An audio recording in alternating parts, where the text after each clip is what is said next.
Assalamualaikum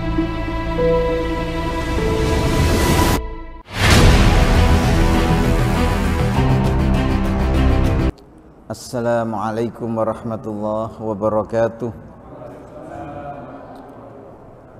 Bismillahirrahmanirrahim. Alhamdulillahi rabbil alamin. Wassalatu wassalamu ala afdalil anbiya'i wal mursalin nabiyyina Muhammadin wa ala alihi wa ashabihi ajma'in. Subhanaka la ilma lana illa ma 'allamtana innaka antal alimul hakim. Rabbi shrah li sadri wa yassir li amri wahlul 'uqdatam min lisani yafqahu qawli. Hadirin para jamaah rahimakumullah, marilah kita lanjutkan taklim kita, yakni pembahasan ayat-ayat Al-Qur'an, yang pada malam hari ini kita sampai pada Quran surat Al-Baqarah atau surat 2 ayat 23 dan 24.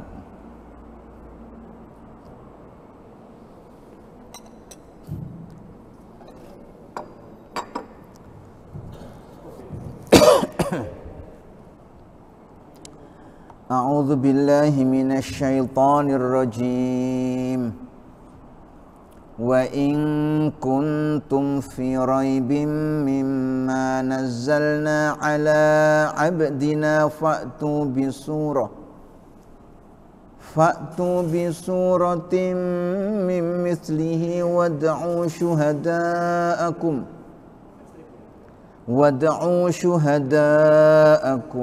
min dunillahi in kuntum shadiqin. Fa in lam taf'alu wa lan taf'alu fattaqun nar allati waquduha an-nas wal hijarah u'iddat lil kafirin.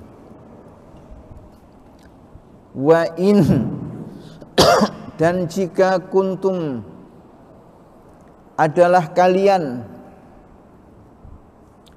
fi raibin di dalam keraguan mimma dari apa-apa yang nazzalna telah kami turunkan ala abdina atas hamba kami, faktu maka datangkanlah oleh kalian bisuratin dengan satu surat mimithlihi dari yang semisalnya, wad'u dan ajaklah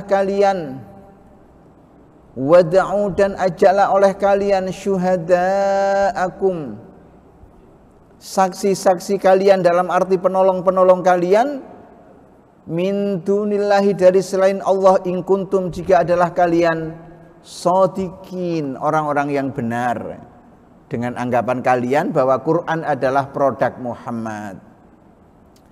Fa in maka jika lam taf'alu kalian tidak berbuat, walan dan tidak akan taf'alu kalian berbuat, fattaku maka takutlah kalian annaro akan neraka, allati yang waquduha bahan bakarnya annasu wal hijarah manusia dan bebatuan, uiddat ia disediakan lil kafirin bagi orang-orang yang kafir, ailil jahidin bagi orang-orang yang menolak kebenaran Islam.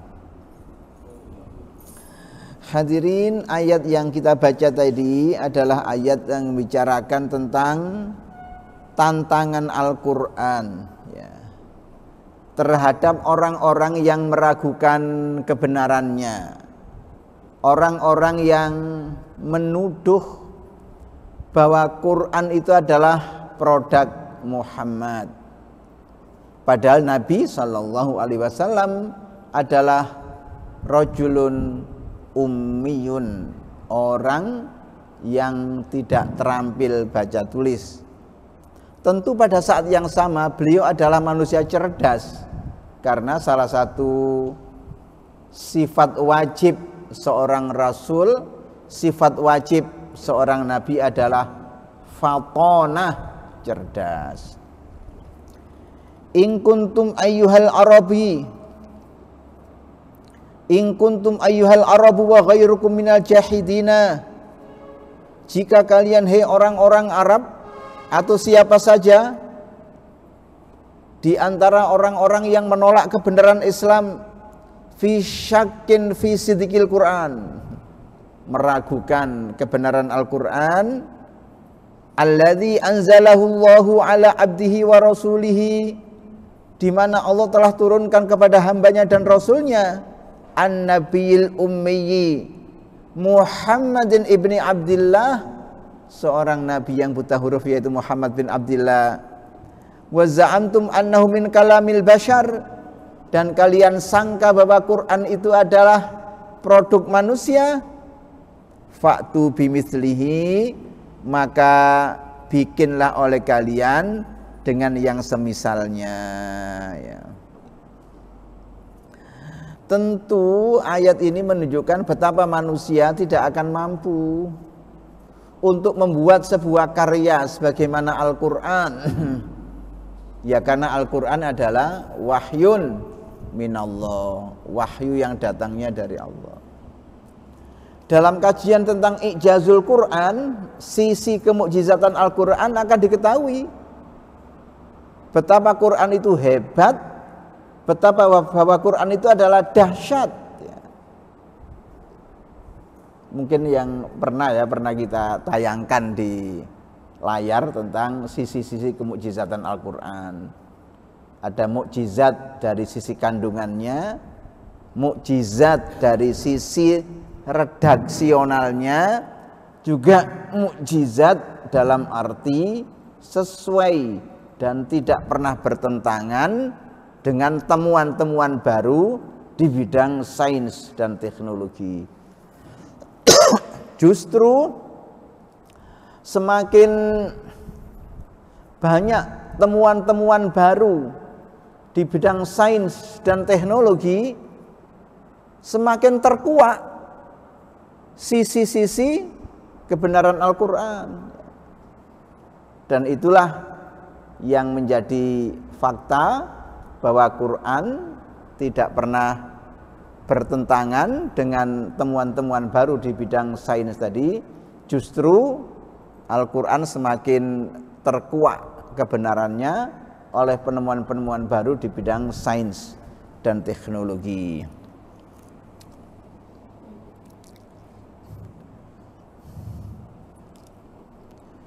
Kandungan pertama atau segi pertama dari ayat tadi, annahu tahaddahum bil ityani bimithli Quran,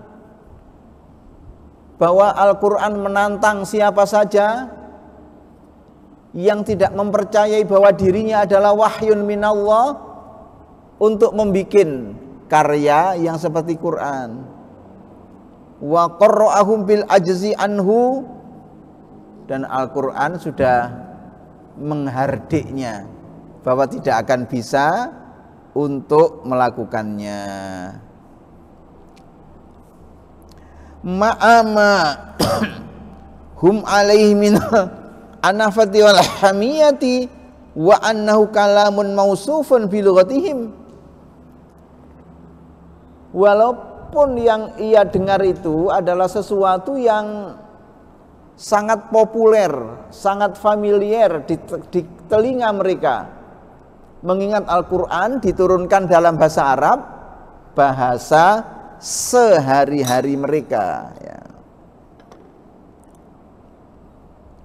Dan itulah yang kemudian menjadi hebat.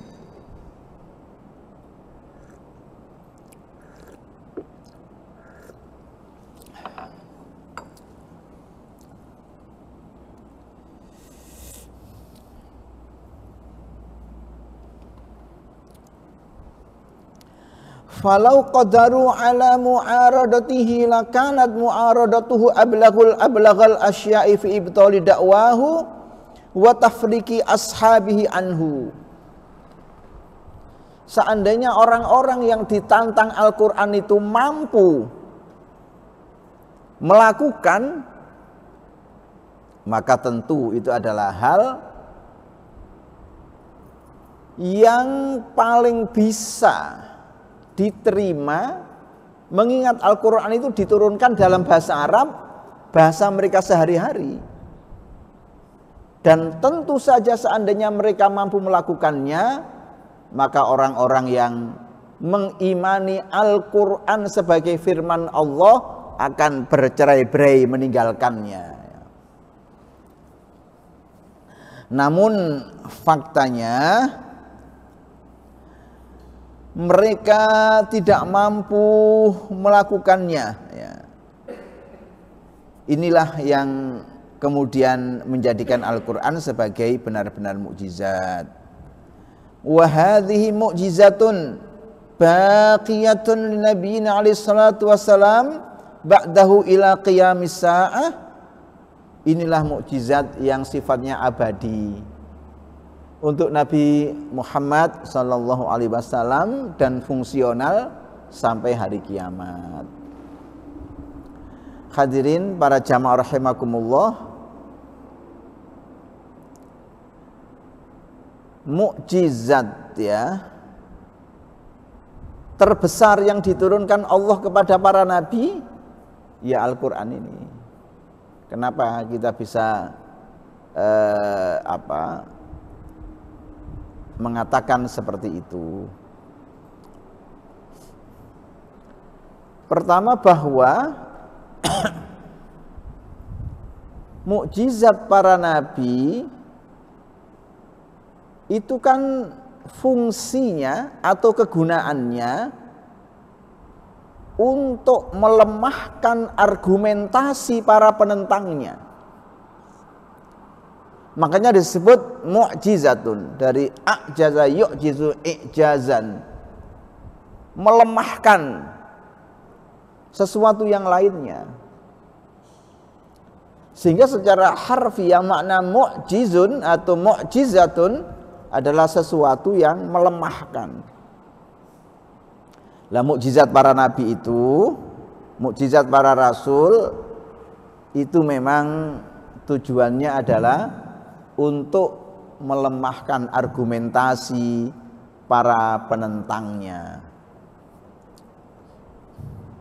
Sehingga mukjizat-mukjizat itu muncul dalam bentuk kontra atau mengalahkan, meruntuhkan sesuatu yang diagungkan oleh kaumnya. Dan sesuatu yang diagungkan oleh kaumnya itulah yang tadi kami katakan sebagai argumentasi para penentangnya.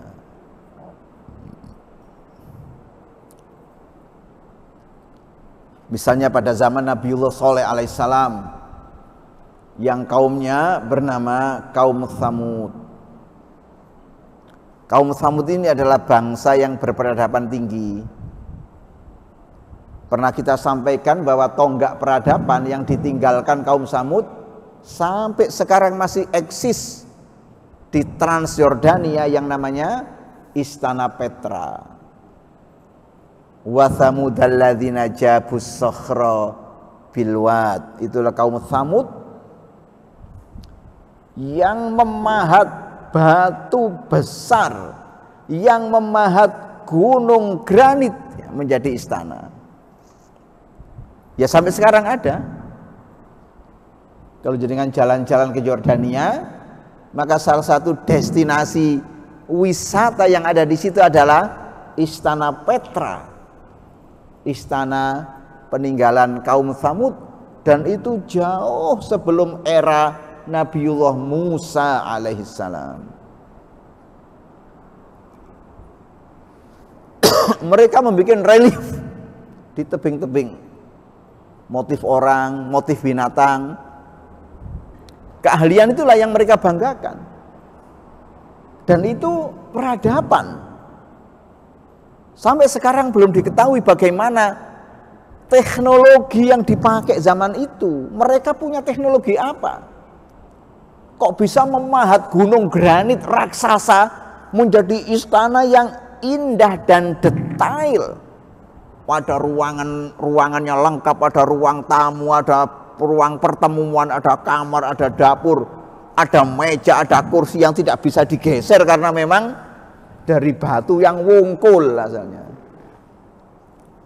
Saya kira kalau itu tatahnya Kang Jo, Kang Min, tukang kayu di tempat kita itu mungkin tidak bisa bikin. Padahal itu adalah ribuan tahun sebelum era Nabi Musa alaihissalam. Itulah nanti yang menjadi dalil bahwa tingginya tingkat peradaban suatu kaum atau suatu bangsa tidak ekuivalen dengan menguatnya nilai-nilai spiritual. Tingginya tingkat peradaban suatu bangsa tidak berjalan seiring dengan menguatnya nilai-nilai spiritual. Bukan berarti kalau bangsa itu pintar, bangsa itu cerdas, kemudian percaya kepada Tuhan, itu tidak begitu teorinya. Yang ditunjukkan Al-Quran itu menjadi bukti bahwa bangsa-bangsa besar berperadaban tinggi justru mereka minal jahidin, termasuk kelompok yang menolak kebenaran. Kalau kaum Tsamud membanggakan kemampuannya membuat relief motif hewan, motif manusia di tebing-tebing yang ada, maka mukjizatnya Nabi Soleh adalah mengeluarkan unta dari celah batu. Nah, karena mukjizatnya Nabi Soleh itu, kalau mereka membanggakan kemampuannya memahat batu ya menjadi patung dan seterusnya, maka mukjizatnya Nabi Soleh adalah mengeluarkan unta yang sesungguhnya dari celah batu. Runtuhlah argumentasi mereka.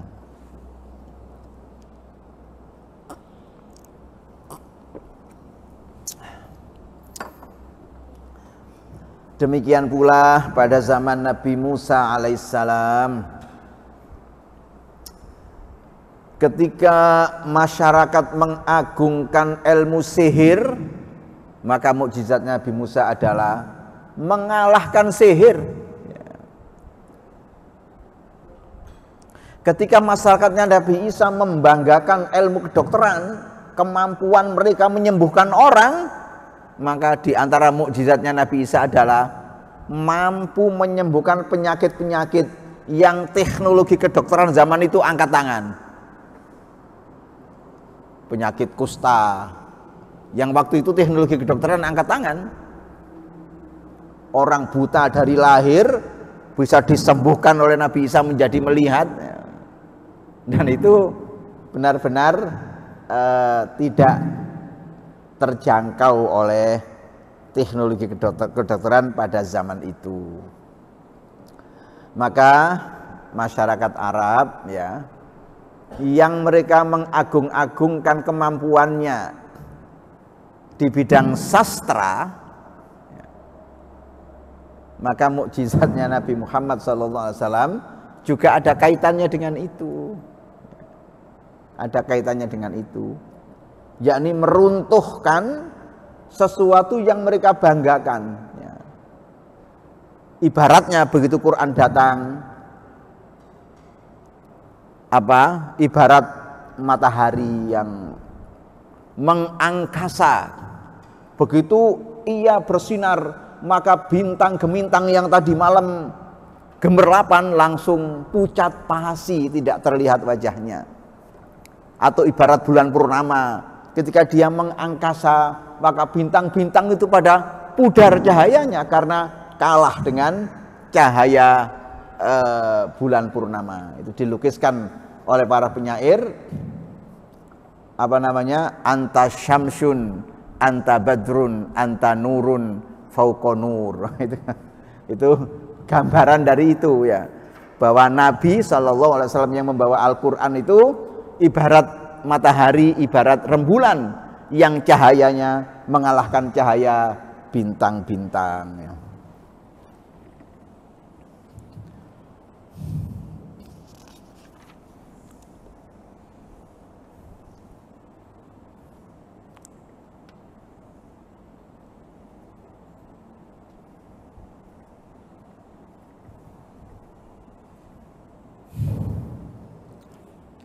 akhbara ta'ala biqaulihi lam taf'alu wa lan taf'alu. Allah Subhanahu wa taala menyatakan kalian tidak bisa dan kalian tidak akan bisa. Wa dzalika ikhbarun bil ghaibi wa tahaqququl khabari ma'a madhiz zaman. Ini adalah informasi ghaib yang tetap akan muncul dan nyata sejalan dengan perkembangan zaman. Hadirin yang luar biasa, bahwa dalam setiap era selalu ada orang yang ingin meruntuhkan satu dalil atau satu adagium bahwa Quran itu adalah firman Allah. Makanya mereka ingin membuktikan bahwa Quran itu bukanlah firman Allah tetapi karya Muhammad. Itu dalam setiap generasi selalu ada orang yang seperti itu. Nah, inilah yang kadang-kadang membuat kita heran ya. Makanya Al-Quran mengatakan fa illam taf'alu wa lan taf'alu fattaqun narol lati waquduhan nasu wal hijaro. Kalian tidak bisa, hei orang-orang yang menolak kebenaran Al-Quran, untuk menerima tantangan Al-Quran, membuat satu karya yang sama dengan itu.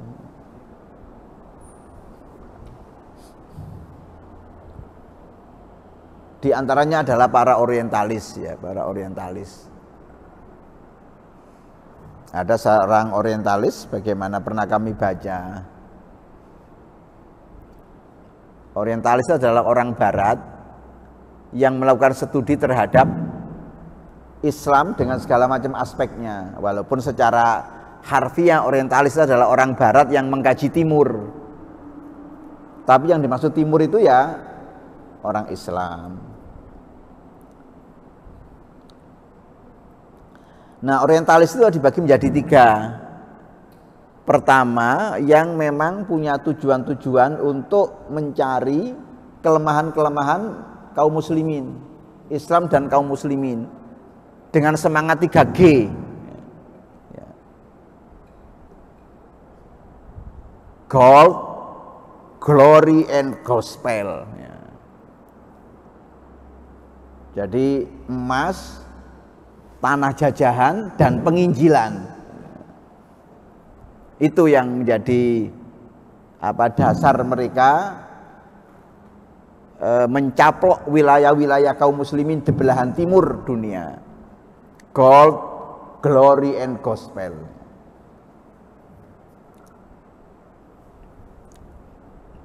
Di antaranya adalah penasihat Islam Hindia Belanda namanya Christian Snoep Hoornkroonje. Orang hebat, doktor bidang bahasa Arab, lulusan Leiden University. Ya mungkin kita kalah ado sama dia dalam hal kemampuannya membaca kitab kuning, mungkin tidak ada apa-apanya, karena dia doktor bidang bahasa Arab dari Leiden University. Itu yang pernah masuk Mekah untuk meneliti penduduk bumi putra yang haji. Kok bisa? Dia kan non muslim, kafir, kok masuk tanah suci? Nyamar. Namanya dirubah menjadi Abdul Ghaffar. Dites 40 hari di sana, disuruh ngaji lancar, marah tajwidnya tepat, disuruh sholat gerakannya benar, doanya pas ya. Akhirnya dia masuk tanah suci, melakukan riset. Kenapa dia melakukan itu? Karena melihat hal yang tidak wajar di tanah air terkait para haji. Setiap kali ada pemberontakan, setiap kali ada kerusuhan menentang peraturan-peraturan pemerintah kolonial, Kalau pemimpinnya tidak bergelar haji, maka tokoh di balik layar dari pemberontakan itu mesti bergelar haji. Sarip Tambah Oso misalnya, menentang Belanda itu gurunya itu bergelar haji. Nah yang menarik itu orang biasa-biasa, paimin itu ya, enggak ngerti apa-apa. Begitu pergi haji, pulang berganti nama menjadi Haji Mukmin. Wah itu mulai kencang padel terus berani menentang Belanda. Dulunya enggak apa-apa, pulang haji itu menjadi perubahan yang luar biasa. Paidin, itu Kang Arit itu Paidin. Berangkat haji, pulang jadi Haji Abidin. Melawan Belanda, berani perang. Itu ada apa yang dengan orang-orang di sana itu? Lah ini yang senegor-kronya pengen tahu, ada apa sih di sana itu? Orang biasa-biasa saja pergi haji, pulang kok menjadi pemberani, menjadi militan. Gak wedi bedil. Nah, itu yang diselidiki. Bukunya diterjemahkan dalam bahasa Indonesia dengan judul Perayaan Mekah. Lengkap catatannya itu. Tingginya Ka'bah saat itu, panjang lebarnya ada semua. Saya punya bukunya.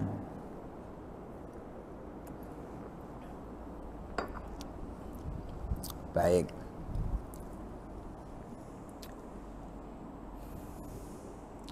Nah, diantaranya kan ada ayat mengatakan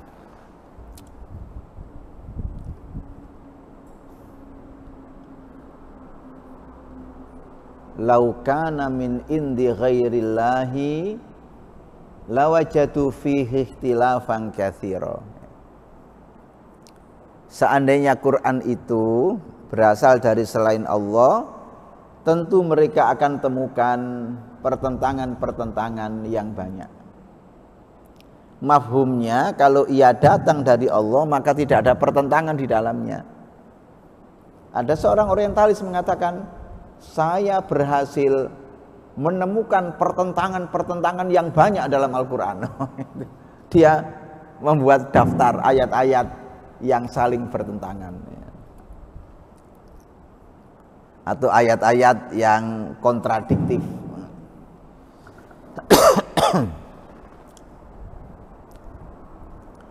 Sebenarnya bicara tentang dalil-dalil yang kontradiktif itu kan biasa di dalam ilmu fikih. Makanya salah satu subbab di dalam pembahasan ilmu usul fikih itu adalah ta'arudul adillah itu. Pertentangan di antara dalil-dalil, sehingga kemudian dibikinlah mekanisme jalan keluarnya itu. Pertama adalah al-jam'u wat taufiq, dihimpun dan dikompromikan ya. Kalau tidak bisa kemudian dilakukan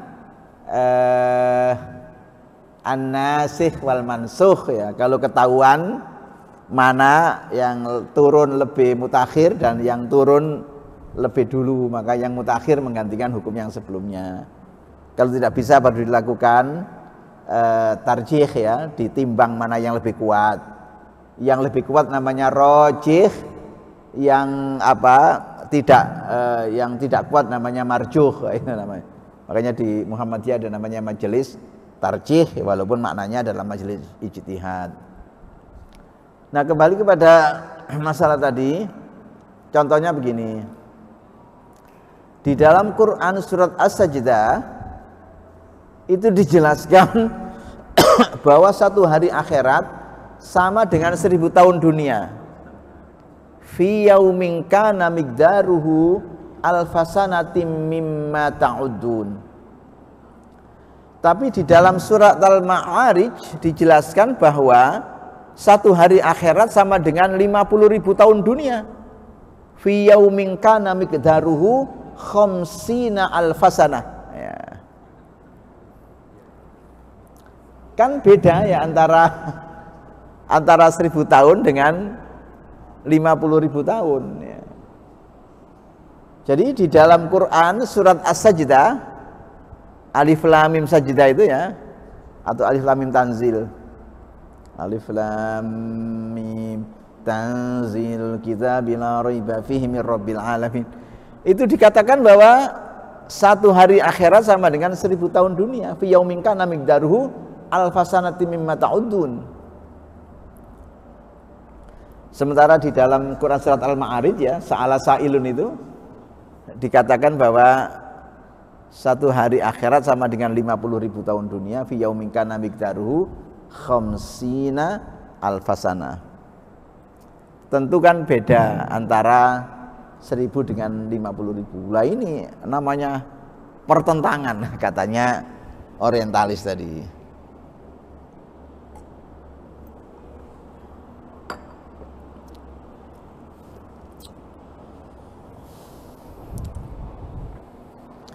Ya memang untuk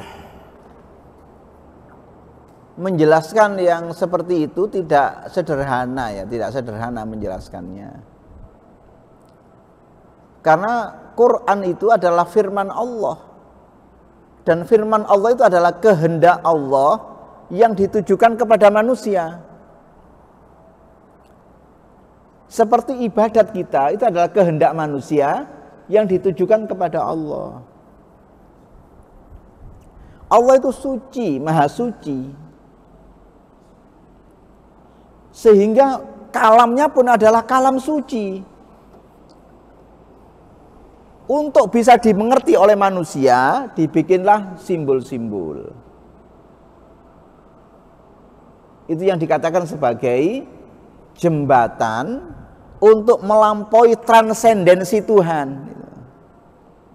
Allah yang transenden itu dengan manusia yang profan, yang wadak ini, ya, supaya bahasa suci itu terwadai oleh badan manusia yang kasar, yang wadak, yang full materi itu, maka pesan-pesan Allah pada manusia itu muncul dalam bentuk simbol-simbol.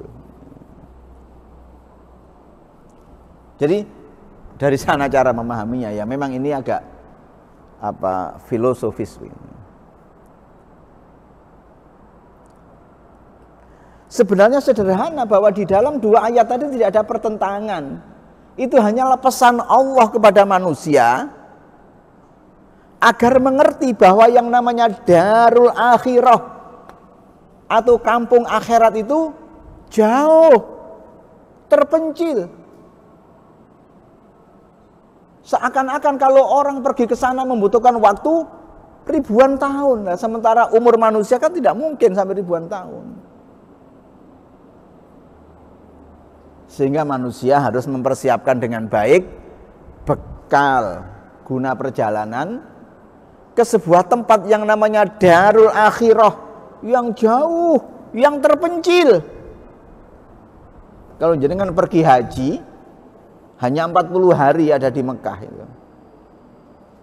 Bawa koper besar, segala sesuatunya dipersiapkan. Obeng, kadang paku di bawah, terasi, dendeng, iwak asin. Tujuannya satu, supaya kita di sana ibadah lancar, tidak ada aral melintang, dipersiapkan segala sesuatunya. Padahal kita di tanah suci hanya 40 hari. Dan setelah itu pulang. Lah sementara perjalanan menuju darul akhirah itu adalah perjalanan panjang yang di sana kita terus-menerus tidak balik lagi ke dunia. Maka persiapannya harus matang, persiapannya harus memadai.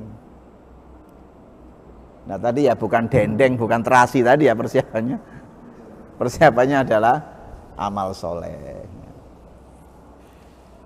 Kalau tidak percaya ya, makanya perintah berbuat baik di dalam Al-Quran itu menggunakan redaksi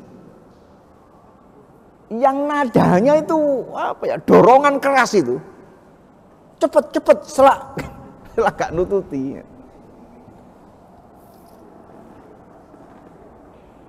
Misalnya di dalam Quran surat Ali Imran 133 dikatakan wasari'u ila maghfiratim mir rabbikum wa jannah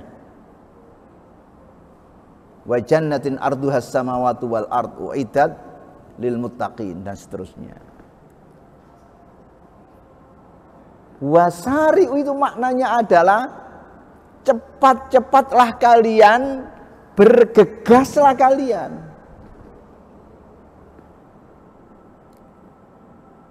Sudah menggunakan sighoh fi'il amr, sighoh kata kerja perintah, dan isinya itu adalah supaya cepat-cepat.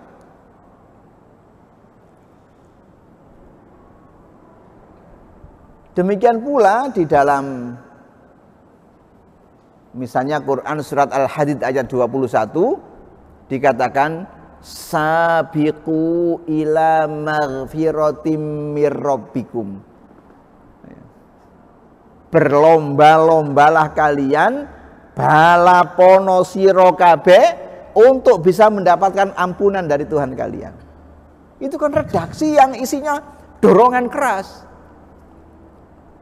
Baik wasari'u ila maghfiratin mir rabbikum ataupun sabiqu ila maghfiratin mir rabbikum, dorongan keras untuk menunjukkan betapa bahwa amal manusia sepanjang hidupnya tidak akan bisa dipakai untuk menembus surga. Tidak cukup ya. Karena umur kita terbatas, sementara bekal yang harus kita persiapkan itu terlalu banyak, tidak cukup amal kita.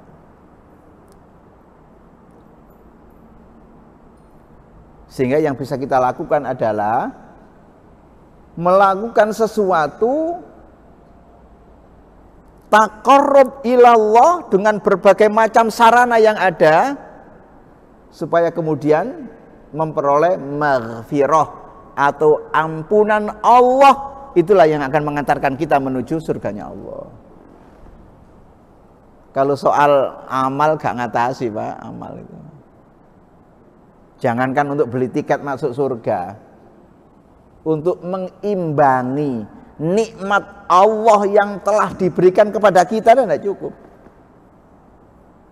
Karena Quran mengatakan nikmat Allah tidak bisa dihitung. Wa in ta'uddu ni'matallahi la tuhsuha. Jika kalian menghitung nikmat Allah, niscaya kalian tidak bisa menghitungnya. Tapi kan umur kita bisa dihitung. Bagaimana mungkin sesuatu yang unmeasurable, tidak bisa dihitung itu, ya, uncountable, tidak bisa dihitung itu, kemudian disanding-bandingkan dengan sesuatu yang countable, bisa dihitung, tidak bisa. Makanya wasari'u ila maghfiratin mir rabbikum dan sabiqu ila maghfiratin mir rabbikum. Demikianlah ayat tadi menunjukkan kepada kita betapa bahwa Al-Qur'an yang diturunkan Allah kepada Nabi kita Muhammad sallallahu alaihi wasallam melewati perantaraan Jibril alaihissalam yang membacanya dianggap sebagai ibadah, benar-benar kalamullah, benar-benar firman Allah yang tidak bisa dibikin oleh manusia sepanjang zaman. Baik, saya kira untuk sementara cukup dulu ya, insyaallah kita lanjutkan pada pertemuan-pertemuan yang lainnya. Aqulu qauli hadza wassalamu alaikum warahmatullahi wabarakatuh.